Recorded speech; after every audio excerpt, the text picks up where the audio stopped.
Carl Jung stated that when we feel lost and anxious, we often look for answers outside ourselves, in situations, people, or circumstances that we believe might bring us relief or clarity.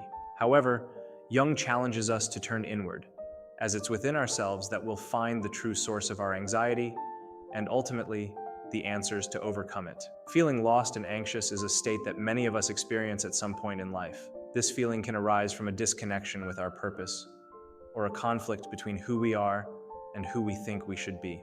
Jung described this sensation as a crisis of the soul, a sign that we are ready for inner transformation, but still trapped by the chains of ego and fear. For Jung, emotional suffering is a call to individuation, the process of becoming fully aware of ourselves, integrating our unconscious aspects, and discovering our true being. In this video, we'll explore how we can stop feeling lost and anxious through Jung's ideas and teachings.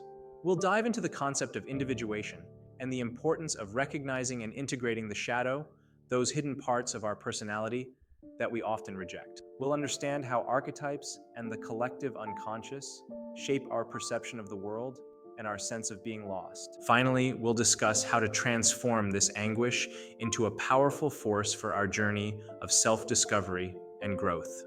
The proposal is simple but challenging. To stop feeling lost and anxious, we must stop seeking answers outside and instead turn our focus inward. Let's find out how to embrace anxiety as a sign that it's time for change, to get to know ourselves, and ultimately, to awaken to a more authentic life aligned with our true selves. To understand why we feel lost and anxious, it's essential to explore Carl Jung's fundamental concepts about the human psyche, starting with the process of individuation. Jung believed that individuation is the path by which we become authentic individuals, integrating all parts of ourselves, both conscious and unconscious. When we're disconnected from this inner journey, the feeling of being lost can intensify, as there's a conflict between our inner self and the persona we present to the world. Anxiety, according to Jung, is often the result of repressing important aspects of our psyche. In other words, when we ignore or reject parts of ourselves, often due to social pressures, family expectations, or fear of rejection, we create an internal division that generates tension and discomfort. This state of alienation from ourselves is what makes us feel lost, as we lose touch with our true center. A crucial component to resolving this anxiety is the integration of the shadow, a central concept in Jung's thought. The shadow consists of all those aspects of our personality that we prefer not to acknowledge: our insecurities, fears, repressed desires, and denied emotions. Until we bring these hidden parts of ourselves into the light, they will continue to influence our thoughts and behaviors, often in ways that make us feel disoriented and out of control. Jung said that confronting the shadow is essential for individuation, as only by facing and accepting these repressed aspects can we become whole. The anxiety we feel when we confront the shadow is not a sign of failure, but rather an invitation to a deeper level of self-awareness and healing. When we resist the shadow, we feel stuck and anxious. When we face it, we discover new parts of our strength and potential. Besides the shadow, Jung also introduced the concept of archetypes, universal images and patterns that reside within all of us, shaping our experiences and behaviors. Archetypes like the hero, the shadow, the sage, and the child influence how we respond to life's challenges. When we feel lost, it might be a sign that we're being called to activate a specific archetype, like the hero, to guide us on a journey of self-discovery and transformation. Jung believed that anxiety is often the prelude to an archetypal awakening where we're challenged to step out of our comfort zone and seek a deeper meaning. Understanding these Jungian concepts allows us to see anxiety not as an enemy, but as a signal that we are ready for transformation. By becoming aware of what's hidden in our unconscious, we take the first steps toward finding our path again and easing the feeling of being lost. To bring these concepts to life, let's explore how the sense of feeling lost and anxious manifests in everyday life, and how the process of individuation can be applied to overcome it. Imagine someone who, on the surface, has a successful life, a good job, stable relationships, material achievements, but still feels an inner void, a lack of purpose. This feeling of dissatisfaction is a classic example of what Jung described as a conflict between the persona and the self. The persona is the social mask we wear to interact with the world, shaped by expectations and social norms. Often, this mask becomes so strong that we forget who we truly are behind it. This disconnect between the persona and our true self is a common source of anxiety, as we continually force ourselves to be something we're not, just to please others or to live up to an ideal of success that doesn't reflect our true aspirations. A practical example of this can be seen in the story of someone who always dreamed of being an artist, but ended up choosing a career in finance due to family pressure or fear of economic instability. Over time, this person may begin to feel lost, yearning for something undefined and experiencing a growing dissatisfaction with their life. The anxiety arises not because the path they chose is inherently wrong, but because they are disconnected from their true purpose, their inner calling. According to Jung, the solution to this disconnection is not simply to abandon everything and blindly follow our desires, but rather to begin a process of self-exploration.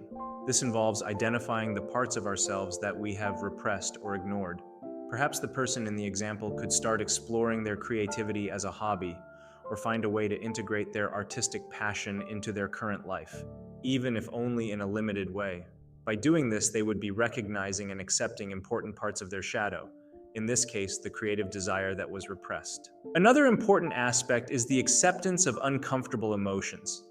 Instead of trying to escape from anxiety, Jung encourages us to embrace it as a messenger, bringing the news that something within us needs to be heard and understood.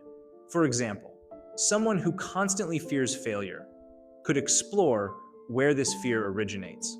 Maybe it's an old memory of criticism or judgment from childhood, rooted in the unconscious and continuing to shape their reactions in adult life. By paying attention to these signals and working to integrate our repressed emotions and desires, we begin to transform our relationship with anxiety. Instead of seeing it as an obstacle, we can start to recognize it as a guide, pointing us toward areas where we need to grow and become more authentic. Jung believed that this approach allows us to transform our sense of being lost into an opportunity to reinvent ourselves and move closer to our true self. Exploring the connection between accepting our emotional wounds and achieving inner freedom is a crucial step in the journey to overcome the feeling of being lost and anxious. Jung viewed accepting one's own wounds not as a sign of weakness, but as a display of courage and an essential stage in the process of individuation. He believed that by facing our pain, we begin to integrate aspects of our shadow that were repressed, transforming them into sources of strength and self-awareness. A key point in Jung's thinking is that the more we resist our painful emotions, the more they become trapped in our unconscious, controlling us in subtle and harmful ways. Unacknowledged wounds turn into anchors that keep us stuck in repetitive behavior patterns, sabotaging our ability to find meaning and direction in life. The true act of healing begins when we allow ourselves to confront these wounds, observe them without judgment, and understand the message they carry. Jung also introduces the idea that wounds are portals to a deeper understanding of ourselves and the collective unconscious. He argues that our personal traumas are not just our own, they are connected to universal experiences that many others also face. Through archetypes, patterns, and ancestral symbols that reside in our unconscious, our wounds link to themes like rejection, abandonment, fear, or loss, which are universal in the human experience. Understanding this connection helps us see that by healing our own wounds, we are engaging in a broader process of human healing and transcending our personal limitations. The acceptance of these wounds is closely tied to the archetype of the wounded healer, also known as Chiron. This archetype represents the idea that those who are most wounded have a unique ability to understand and heal the pain of others. For Jung, this is a powerful metaphor for personal growth. Our deepest wounds, if faced and understood, become sources of empathy, wisdom, and compassion, both for ourselves and for those around us. This process of acceptance also allows us to redefine our relationship with anxiety. Instead of seeing it as an enemy, we can begin to understand it as an indicator that we are resisting something within us that needs to be acknowledged. Anxiety then becomes a compass, guiding us toward the areas of our lives where change and growth are needed. Jung believed that by accepting the painful and fragmented parts of our psyche, we not only reduce the feeling of being lost, but also move towards a state of greater freedom and authenticity. The ultimate goal of individuation is to achieve a harmonious integration of all parts of our psyche, both light and shadow.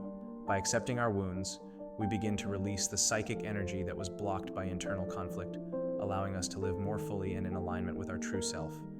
This integration provides us with a sense of inner freedom because we are no longer bound by the roles imposed by the ego or by the external expectations we carry. We've reached the conclusion of this reflection on how to stop feeling lost and anxious, inspired by Carl Jung's wisdom. The central message that Jung left us is that true freedom comes from accepting and integrating all aspects of ourselves, our fears, our wounds, and even the desires we try to deny. Accepting these parts, rather than running from them, sets us on a path of self-discovery and transformation that leads to a more authentic and meaningful life. Jung believed that life is, by nature, a process of continuous growth and change. He said, "I am not ashamed of my failures, for I have learned that failure is, in fact, the path to inner freedom." This idea is fundamental to understanding how we can transform the feeling of being lost into an opportunity for evolution. Our moments of greatest emotional crisis are often the catalysts for the most profound and meaningful changes in our lives. Anxiety and the feeling of being lost are signs that our soul is calling for change, for an expansion of our consciousness. Instead of ignoring or trying to suppress them, Jung encourages us to embrace these feelings as part of our individuation journey. When we allow ourselves to explore our fears and confront our shadows, we give ourselves the chance to access an inner wisdom that was hidden, waiting to be discovered. The process of individuation, as Jung described it, is a journey to becoming who we truly are, beyond social masks and the expectations of others. It's a path that guides us to reconnect with our true self, finding purpose and direction amidst the chaos of modern life. This journey is neither linear nor easy, but it is profoundly rewarding and essential for achieving a sense of inner peace and clarity about our place in the world. The transformation that comes with accepting our wounds serves as a powerful reminder that freedom is not the absence of pain, but the ability to find meaning and purpose amidst adversity. When we look inward and confront our deepest fears, we turn anxiety into a creative force, a guide that leads us to a deeper understanding of ourselves and our connections with others. The final message is clear. Stopping the feeling of being lost and anxious is not about eliminating these feelings, but about using the anguish as a compass pointing to areas where we need to grow. By embracing our shadow and exploring our unconscious, we give ourselves the chance to break free from the chains of the ego and discover a deeper and truer way of living. Every step we take toward acceptance is a step toward freedom, the freedom to be who we truly are in all our complexity and beauty. May this journey of self-discovery be for all of us a quest for authenticity, where, in looking within, we find not only our shadows, but also the light that guides us to a fuller and more meaningful existence. Jung reminds us that the path to inner freedom lies in the courage to know ourselves deeply, and in doing so, we realize that we were never truly lost, just waiting to awaken. If you allow yourself to embrace this journey, you'll find that the feeling of being lost is, in fact, an invitation to a new way of living, more aware, more complete, and above all, more free.